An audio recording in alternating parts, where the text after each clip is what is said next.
Lembrando que não é estudo, nós estamos meditando. Capítulo 5 do livro de Mateus. Quem já está aqui há muitos dias já está sabendo, já estão com as Bíblias abertas, né? Está vendo ali o irmão com a caneta? É muito bom que você tenha a caneta, tenha um pedacinho de papel. Não escreva na Bíblia, não. É bom você ter sempre um caderninho, uma folha. Às vezes surge uma palavra que você anota, até quando eu falar livro tal, você primeiro anote para não ficar procurando. Porque se você procurar, você perde o que eu falo. Tá bom? Desculpe falar isso, mas é bom para te ajudar. Vendo Jesus as multidões, subiu ao monte. E como se assentasse, aproximaram os seus discípulos.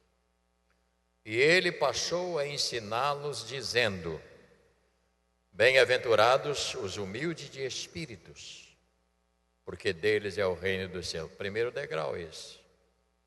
Bem-aventurados que choram, porque serão consolados. Segundo, bem-aventurados os mansos de coração, mansos, porque herdarão a terra.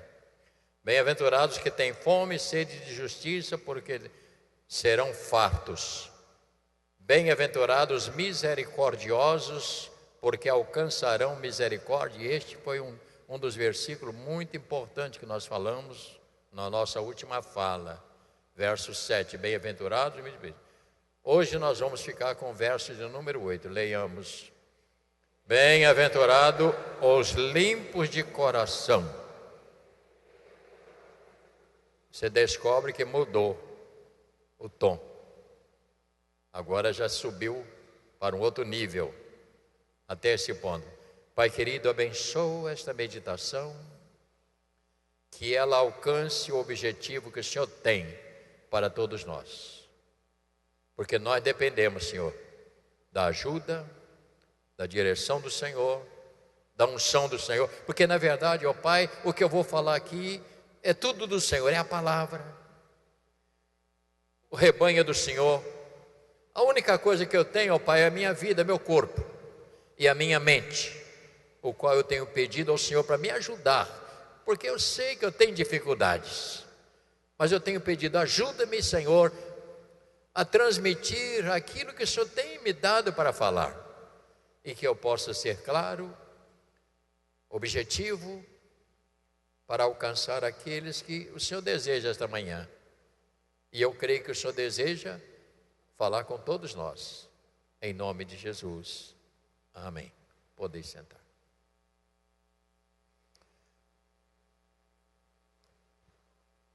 Deus é santo. Isto aí ninguém vai poder tirar.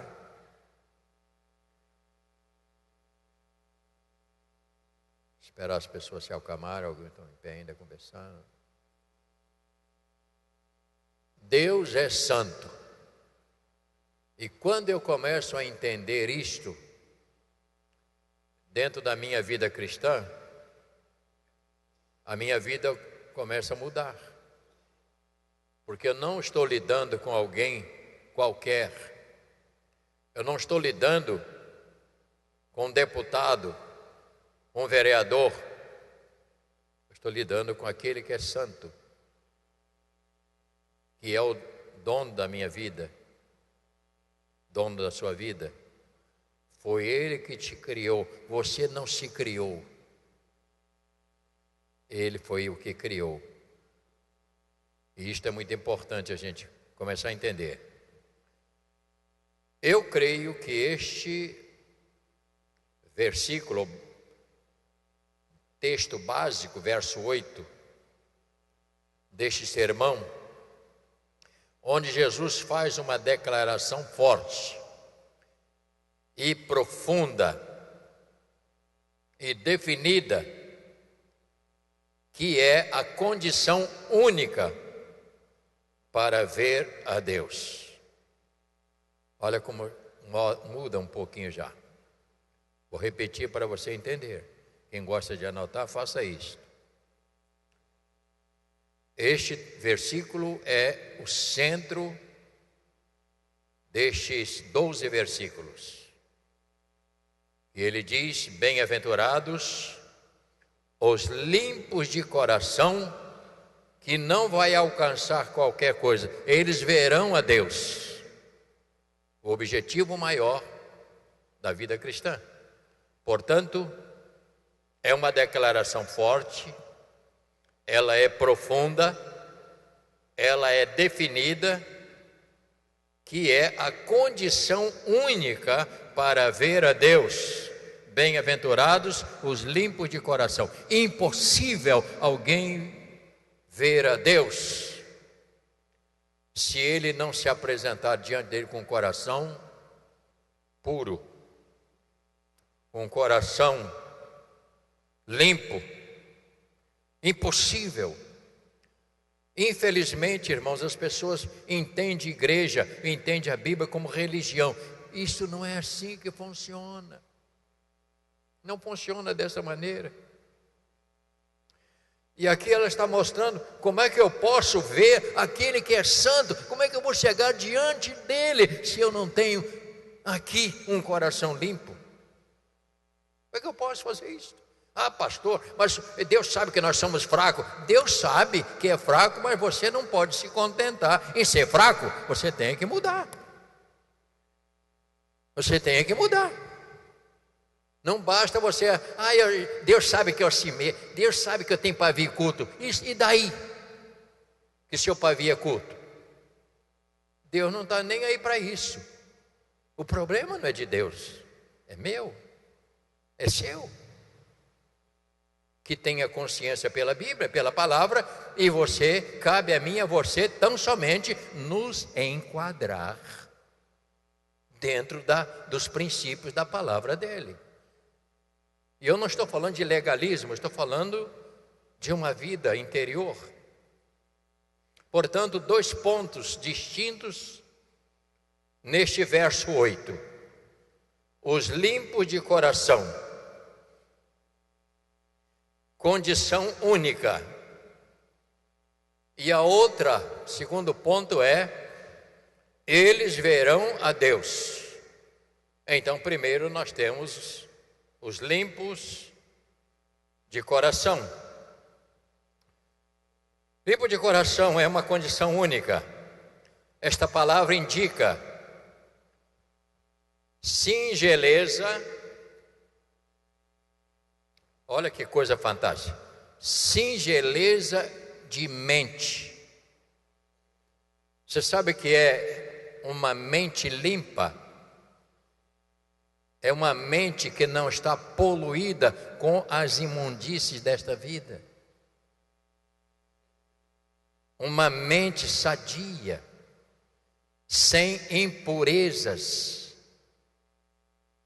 Isso é muito sério. Isso é muito sério. Singeleza, a pessoa que vai falar com a outra, mas ela não tem uma mente com segundas intenções, ela é limpa. Porque o sangue de Jesus purifica de todo pecado, irmãos. Ou você não crê nisso? Tem uma pessoa lá no corredor, senta, minha filha, vem para cá, tem lugar para você ir lá em cima. Senta aí, se estiver ouvindo, tá bem. Vou continuar. É propósito, ou seja, singeleza de mente e propósito sincero e puro de viver uma vida separada, exemplar para Deus. Vamos precisar usar Salmo 24, verso 3 e 4.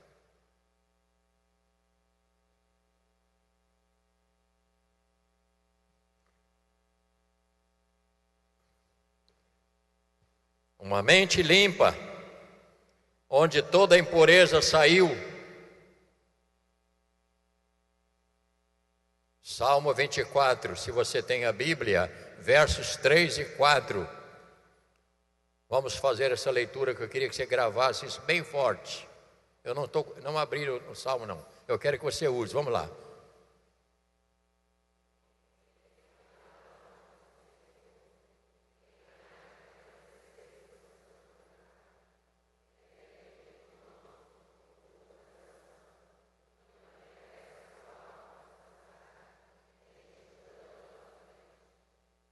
Espírito Santo, eu acho que nós podemos dar melhor para o Senhor, não podemos?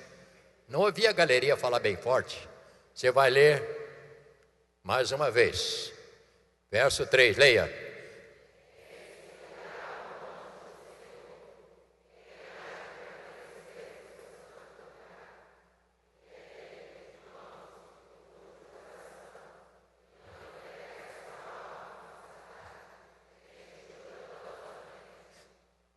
Diz que estes obterão a bênção do Deus. Então começamos a ver neste salmo alguma coisa a mais. Uma mente limpa, onde toda a impureza saiu. Os líderes judaicos, eles falavam de pureza cerimonial. Mas Jesus falou, não é assim que funciona. E para você saber melhor sobre este aspecto, Mateus, capítulo de número 23. Deixa essa página presa.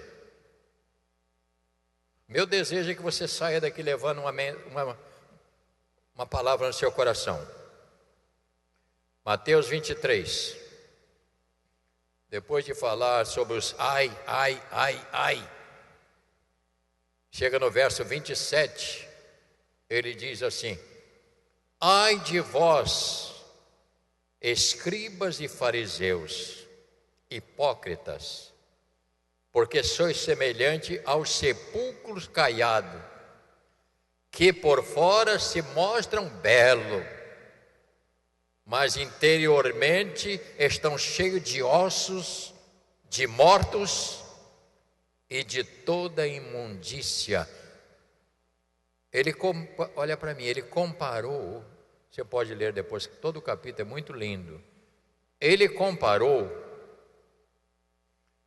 o estado cerimonial deles, aquela limpeza que você faz, daí censuraram os discípulos. Seus discípulos comem sem lavar a mão, porque eles eram mestres de acusar Jesus, porque eles achavam que primeiro tinha que lavar a mão, lavar os pés, e mais não sei o que, o cerimonial tinha que estar completo, mas o interior estava cheio de rapina, cheio de... Aí o Senhor disse, vocês parecem, você já viu, você entra no cemitério, aquele sepulcro bem pintadinho, até lindo, né?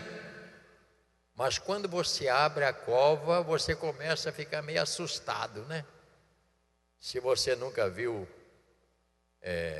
exumar alguém, é horrível. Só vê aquela cuquinha aqui, os pedaços, tudo, roupa ficou tudo despedaçada, tudo coisa. Horrível. É assim que você vai ficar.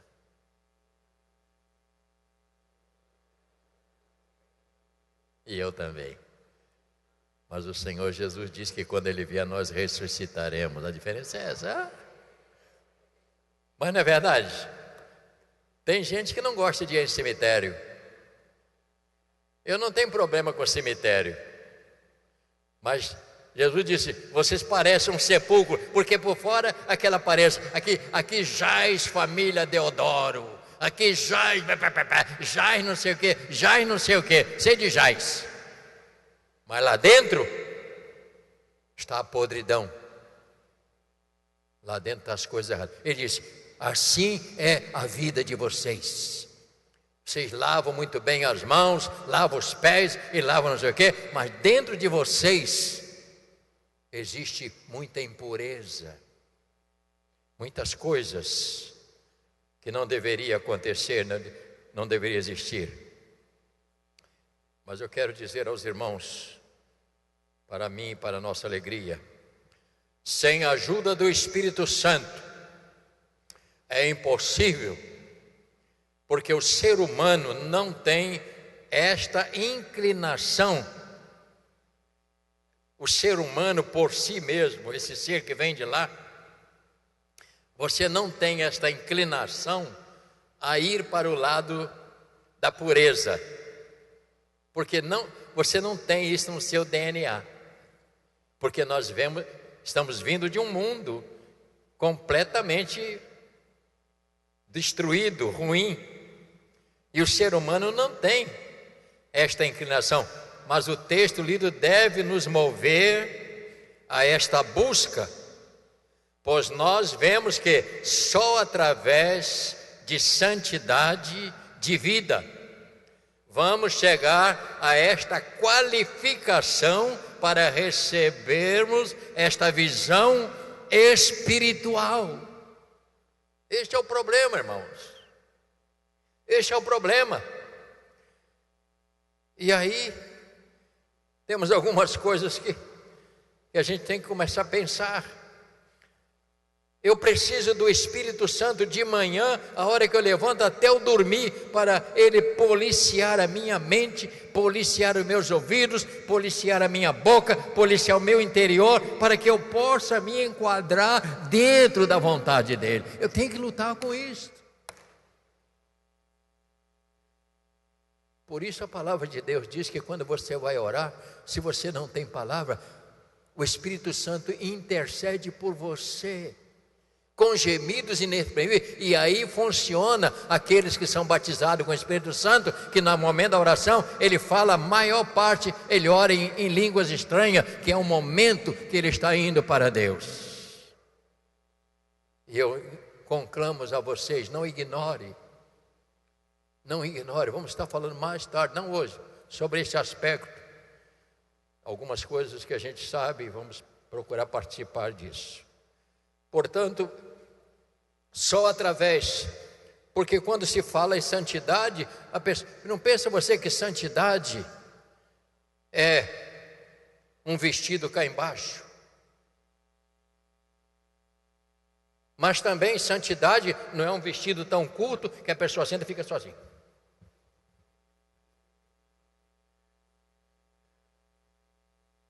Não é uma roupa toda decotada que você vai abaixar, tem que ficar assim. E não é homem também com as calças muito apertadas. Nós temos que... Aqui se fala português. Aqui se fala português. Nós estamos falando de uma vida que honra e respeita a Ele. De uma vida que está enquadrada dentro da vontade do Senhor. E isto é muito sério. Demais até. Portanto, para receber, através dessa santidade de vida, nós vamos chegar a esta qualificação para receber esta visão espiritual. Porque o grande problema, irmão, é a falta de visão espiritual para entender os mistérios de Deus. Porque as pessoas, infelizmente, são muito rasas nas Escrituras. Elas não se aprofundam na palavra de Deus, e aquilo que precisa ser lido, às vezes não se lê. Lemos aquilo que não devemos. Você quer ver uma coisa? Eu li Ezequiel,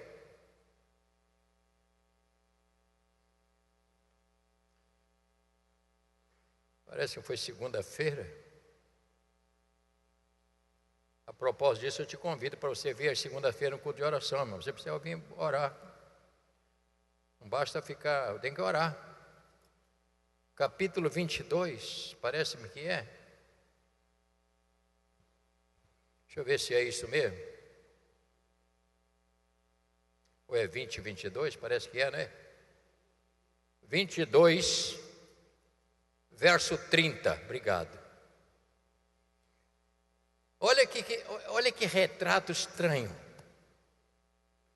Você está entendendo como é que se encontra bem? Ezequiel 22, verso 30. Diz assim, aqui está falando de uma situação. Qual é a situação aqui? As abominações de Jerusalém, que eles faziam tantas coisas deploráveis, que Deus teve que punir. Olha para mim, porque Deus, irmãos, não pense você que Deus não pune, Ele pune. Mas tem tantas coisas deploráveis, e olha aqui o lamento que Deus colocou para o profeta dizer no verso 30. Busquei entre eles, quem? Israel, um homem que tapasse o muro e se colocasse na brecha perante mim, a favor de quem? A favor desta terra. Meu Deus! Para que eu não a destruísse. E o que ele diz? Mas eu não achei uma viva alma. Eu não encontrei ninguém. Entre eles, não tinha um que tivesse com padrão de vida, que Deus pudesse usá-lo. Não encontrou. Isso é sério, irmãos. Isso é sério. Isto é muito sério. E ele diz o quê? Por isso derramei sobre eles a minha indignação, com fogo do meu furor os consumi, fiz cair-lhes sobre a cabeça o castigo do seu procedimento, diz o Senhor Deus. Então nós estamos falando nesta manhã, deste versículo 8, que diz: bem-aventurados os limpos de coração, porque eles verão, eles terão uma visão de Deus, não só aqui, mas eles terão uma visão eterna para toda a eternidade. Isso é muito sério, irmãos. Isso é muito sério. A gente pensa às vezes que vida cristã é só passar pelas águas, agora já tem até um cartãozinho de membro que nós não temos, e já, agora sou da igreja. Isso é pouco. Isso é pouco. Repita comigo: igreja é uma oficina para tirar as farpas, polimento, né? A igreja é uma oficina, é aqui que você aprende. É aqui. O problema é não deixar entrar aqui e sair aqui. Aquela canção que nós cantamos, que diz o quê? Ah, se meu povo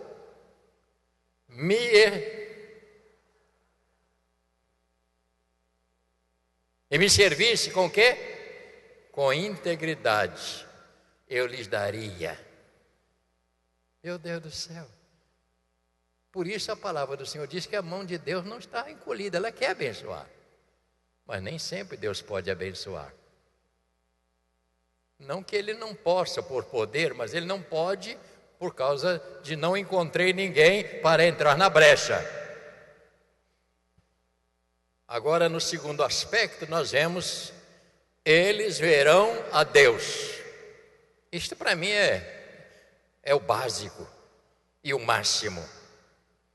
Eu creio que este é o ponto mais alto da vida cristã. Estamos esperando a vinda do Senhor. E eu escolhi.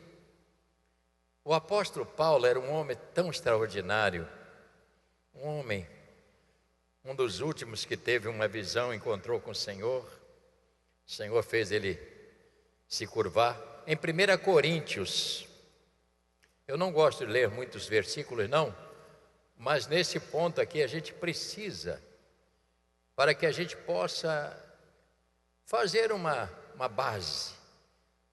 1 Coríntios, depois de Romanos, capítulo 9, 1 Coríntios 9, e aqui temos o versículo. Paulo diz, verso 24, 25, 26 e 27 do capítulo 9, eu leio, e os irmãos, por gentileza, acompanham. 22 ainda. Fiz-me de fraco para com os fracos, com o fim de ganhar aos fracos. Fiz-me de tudo para com todos, com o fim de por todos os modos salvar algum. Tudo faço por causa do Evangelho, com o fim de me tornar um cooperador com ele. E ele aqui diz, não sabeis vós que os que correm no estádio, todos na verdade correm, mas um só leva o prêmio. Correi de tal maneira que alcanceis.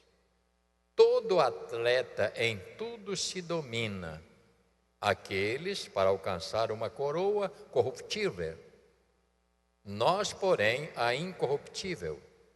Assim corro também eu. Olha o que ele diz aqui. Assim corro também eu, não sem meta. Assim luto, não como deferindo golpes no ar.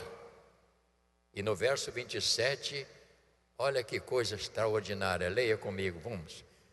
Mas esmurro o meu corpo e o reduzo à escravidão, para que, tendo pregado a outros, não venha eu mesmo ser desqualificado. Né, meu irmão? Isso é sério, né?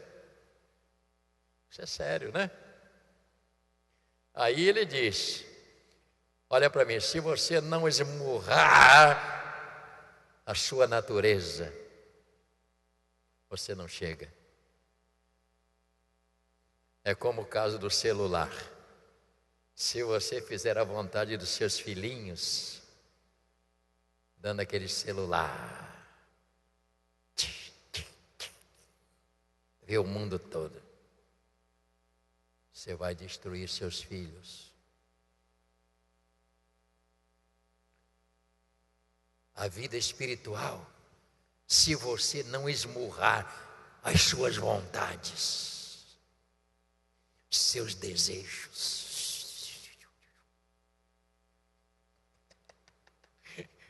se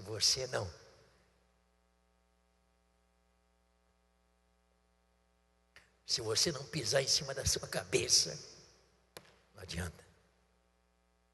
Você tem que levar isto a se moldar dentro da vontade de Deus.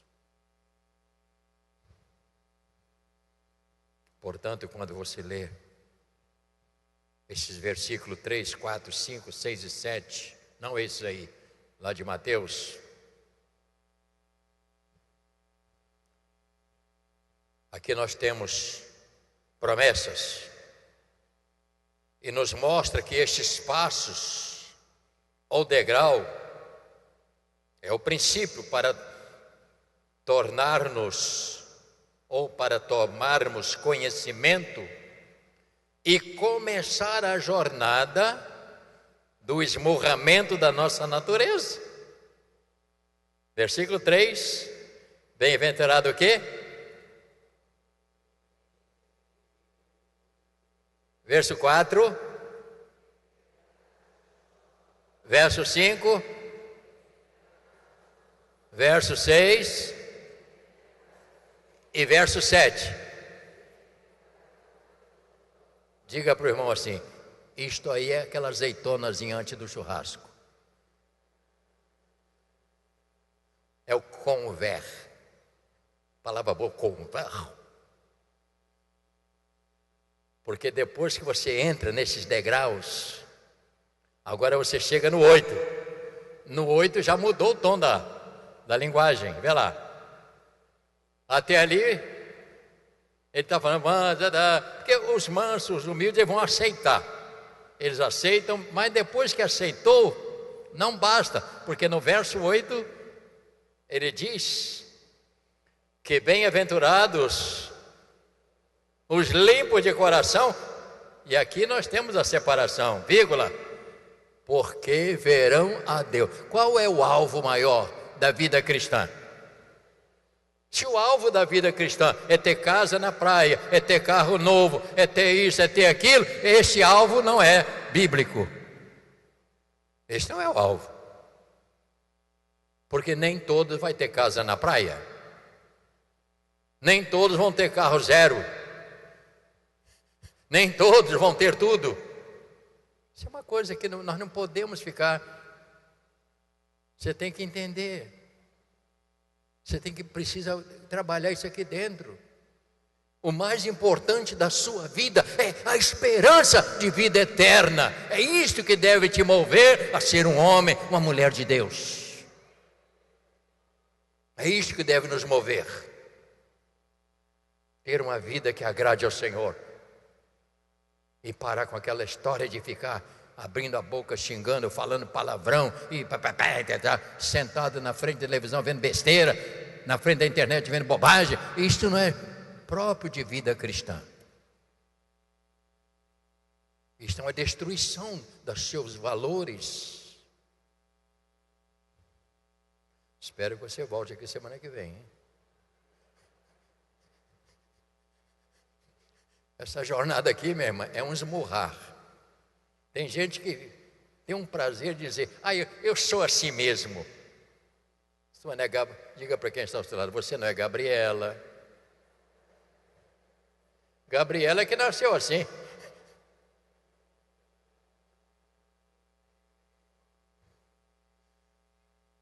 Verão a Deus, palavra que tem duas aplicações. A primeira, que recebem a compreensão e a visão interior sobre Deus. Não é uma coisa só de olho. Esta visão que eu tenho de Deus é interior. Então esse é um princípio, esta visão interior sobre Deus. A segunda é que ele recebe o princípio de aperfeiçoamento. Quando você tem esta visão de Deus, da profundidade dele, da santidade dele, isso é importante, você recebe. E isto chamamos de uma visão interior sobre Deus.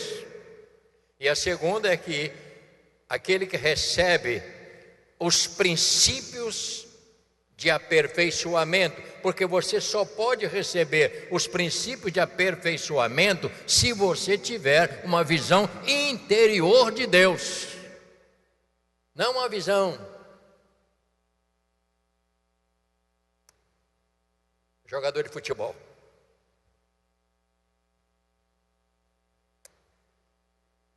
comedor de grama. Você viu como é que faz? Agora é outra moda. Abre o futebol, faz um gol, beija a aliança. Palhaçada.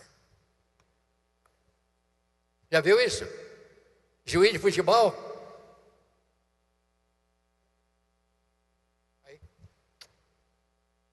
Deixa a pobre da mulher que está feliz porque você está longe, graças a Deus.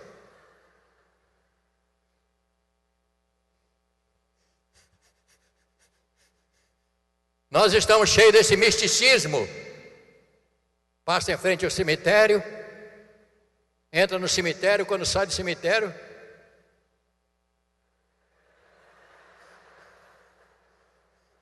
sabe o que ele sai de frente? Que ele está com medo da alma agarrar ele lá. Misticismo, espiritismo.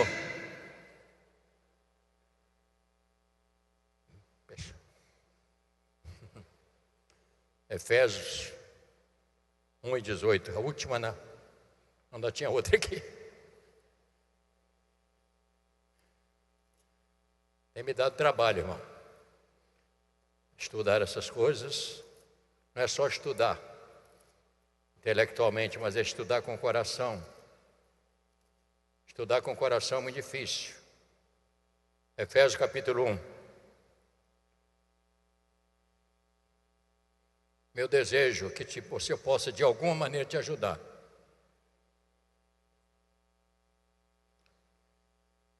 Paulo diz assim, verso 18 do capítulo 1. Eu estou pegando o texto no meio, é meio difícil, mas... Iluminados os olhos do vosso coração, para saberdes qual é a esperança e o seu chamamento, qual é a riqueza da glória da sua herança nos santos, e qual a suprema grandeza do seu poder para com os que cremos, segundo a eficácia da força do seu poder, o qual exerceu ele em Cristo Jesus, ressuscitando entre os mortos e fazendo assentar à direita, nos lugares celestiais, acima de todo. Verso 21, leia. Acima de todo o quê? principado, potestade, poder, domínio e de todo nome que se possa referir, não só no presente século, mas também no vindouro. Paulo era um homem extraordinário. Estou terminando. Queridos irmãos, o Evangelho vai nos moldar, espero isto. O Evangelho vai nos moldar. Você, quando vai fazer uma peça seja ela de ferro, seja de plástico, você tem que fazer primeiro uma forma, para que aquele metal ou aquele plástico torne um balde, você tem que ter o ferro e o aço que for, e aquele pó de plástico, ele tem que ser totalmente queimado, destruído, aquecido, para quando ele entrar na forma, ele ser igual àquilo que o seu dono quer.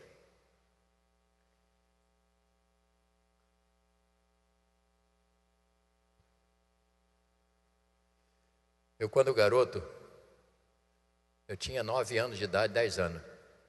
Meu tio tinha uma ferraria, sabe o que é ferraria? De fazer foice, fazer tudo de ferro. Aí tinha lá um fole. Ninguém sabe o que é fole aqui, sabe? Você sabe o que é fole? Para acender o carvão, para poder botar o ferro, porque saía em brasa. E meu tio botava aquilo assim da bigorne, segurando, e eu com a marreta. Confessa que tu vai ser uma foice. Pá, pá. Era na base do murro. E um dia me saiu uma farpa quente, entrou aqui no braço, vermelhinha, entrou aqui, sangue saiu pretinho. Eu quase que desmaiei. Aí meu tio, que era muito gentil, pegou um canivete, cortou e tirou um pedaço de ferro. Mas quando você está dormente, você não sente nada. Paulinho conhece o velho caboclo. Ajudei muito a fazer isso. Era luta. E às vezes a vida espiritual você tem que ser maçado, meu irmão, para você caber na forma de Deus. Amém? Mas você será o que Deus quer. Ele quer que você seja o que Ele quer de você na eternidade. Agora eu vou parar mesmo. O Evangelho vai nos moldar até a natureza de Cristo, a imortalidade, a visão de Cristo glorificado. É isto que o Evangelho vai fazer na minha vida e na sua. Verão a Deus, não é só ver, mas teremos a natureza eterna, onde iremos viver eternamente. João recebeu esta visão de maneira extraordinária. Te convido a ficar de pé com a Bíblia na mão. Para a conclusão, Apocalipse 22. Com isto nós concluímos para esta manhã, pedindo a você perdão que nós estamos com... Não, está quase na hora ainda. Mas também tem alguns que chegam meio atrasados aqui na igreja, hein? Tem uns que chegou aqui meia hora depois, hein, meu filho? Estou de olho em você, meu filho. Pegou só o lanche, não quis comer o lanche inicial não, né? 22, 1 a 5. Fala de uma visão. Alguém vai dizer, esse bicho não dá mole, né? É verdade. Eu estou aqui, estou vendo que chega atrasado, meu filho. Eu vejo tudo, por isso que eu fico em pé aqui, ó. Fico vendo todo mundo chegar. Mas se você chegar depois, você perde a primeira parte, a leitura do salmo, você perde os primeiros cânticos. Então convido a você, eu sei que às vezes você tem problema com isso, alguns têm problema com condução, mas outros têm problema com sono mesmo. Dentro desta visão, no verso 20, capítulo 22, verso 1 a 5, completando, diz assim: então me mostrou o rio da água da vida, brilhante como cristal, que sai do trono de Deus e do Cordeiro. No meio da sua praça, de uma e de outra margem do rio, está a árvore da vida, que produz 12 frutos, dando o seu fruto de mês em mês, e as folhas da árvore são para a cura dos povos. Leia comigo: nunca mais haverá qualquer maldição. Nela estará o trono de Deus e do Cordeiro. Os seus servos o servirão. E mais, contemplarão a sua face, e na sua fronte está o nome dele. Na mente a palavra. Versículo 5 diz: então, nem precisam de luz, nem luz do sol, porque o Senhor Deus brilhará, e reinarão. Quanto tempo?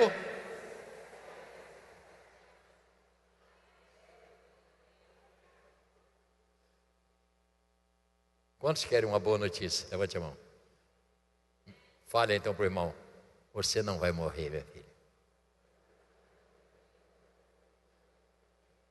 Diga para ele assim: você só vai mudar de andar.